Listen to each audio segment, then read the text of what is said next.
when we decided to do this FallenHeroes EP, you know, it wasn't done off. It was done off the cuff, but it wasn't planned. It wasn't, you know, after we released our first record, it wasn't let's release a covers EP or record in between our second record. That was never the plan. And then Lemmy passed away, David Bowie passed away, and Glenn Frey passed away, and we got pissed. We got upset. We got angry just because our heroes were leaving us. The people that inspired us to pick up instruments and to write music are no longer with us. And that's where this came from. Glenn Frey passed away on a Tuesday, I believe. The next day I called up Portnoy. It was a Wednesday. And I was like, dude, I think we should do some kind of tribute, memorial, something. Let's cover a Bowie tune, a Motorhead tune, and an Eagles song. And by the luck of God, he's like, dude, my drums are set up in Manhattan right now. I'm in the middle of doing a session. They're set, they're ready, they're mic'd, they're ready to go. I could probably get to the studio this weekend. And that next day, we were in the studio tracking his drums, and the day after that, we tracked guitars and bass, and we were done. With Bowie, you know, Mike Portnoy and Mark Osegueda, huge Bowie fans, and Alex too. I had no input with David Bowie's song. We found out about David Bowie's passing when we were playing the Regency Ballroom in San Francisco. We were on stage. I remember we were playing Heaven and Hell. Mark and I walked off stage after that song feeling good. You know, we just slayed the crowd. And Dave Ellison comes over to both of us. He's like, dude, you know, Bowie just passed away. And it was like, and on my birthday, no less. And it was awful. It was awful. And Mark broke down. He just kind of went into, we're in the middle of a show. He broke that, he lost it. Mark Osegueda, he was the choice. There was no other person in mind. There was, you know, we experienced David Bowie's passing with Mark on stage after a song. So Mark was the guy. You know, let's talk about Motorhead for a minute. We didn't want to do songs that people would particularly know, or a lot of bands covered those songs. We were coming off our January tour. We just played the day of Lemmy's memorial services and funeral in LA at the Whiskey.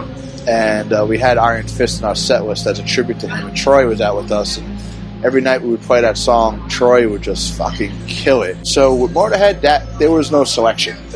Iron Fist was the tune. You know, Troy was the guy again, because we just came off tour with him. It was that same tour where we found out about Bowie's passing, where we played Lemmy's funeral. So on a Saturday, we played the Whiskey in LA for Lemmy's funeral memorial services, where they shut down Sunset Boulevard. You know, everyone in the world is in attendance on Saturday night, where, you know, Troy came off stage. We all came off stage just amped up, so proud and happy, and hoping that Lemmy was proud for what we did for him.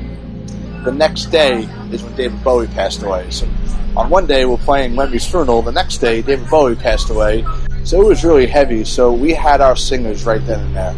You know, Troy with Lemmy, and watching a whole different side of Mark that I've never seen before. Just a person just, you know, a wreck over a passing of one of our idols. So Mark was no question.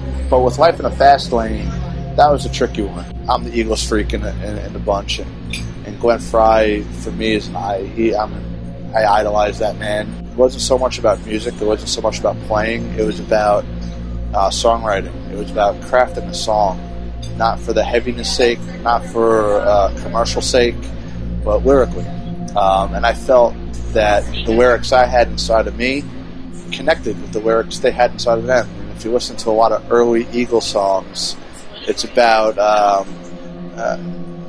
fucked up shit, for lack of a better term. We originally had Witchy Woman planned to do it. We have a demo of it where it's just very Slayer-esque. And then thinking about Life in the Fast Lane, it was, you know, I kept coming into my mind Glenn Frey talking about that song. He was in a car with a drug dealer, and we're living life in the fast lane. And I was like, that's the song. Who would sing it was the $1,000,000 question. We handed off that track to two different singers, and they weren't feeling it, we weren't feeling it. And it was just, you know, we had this whole different mindset to this song, and, you know, I could be the mad scientist behind it, where I guess I wasn't happy, just because I'm the Eagles freak out of the bunch, and we had a suggestion. Alex suggested Alissa from Arch Enemy, and we gave it a shot, just like the previous singers, and she fucking killed it. I was blown away. I actually, hair on my arms raising, chills, like, whoa, whole new spin to this song, and that's how she came about.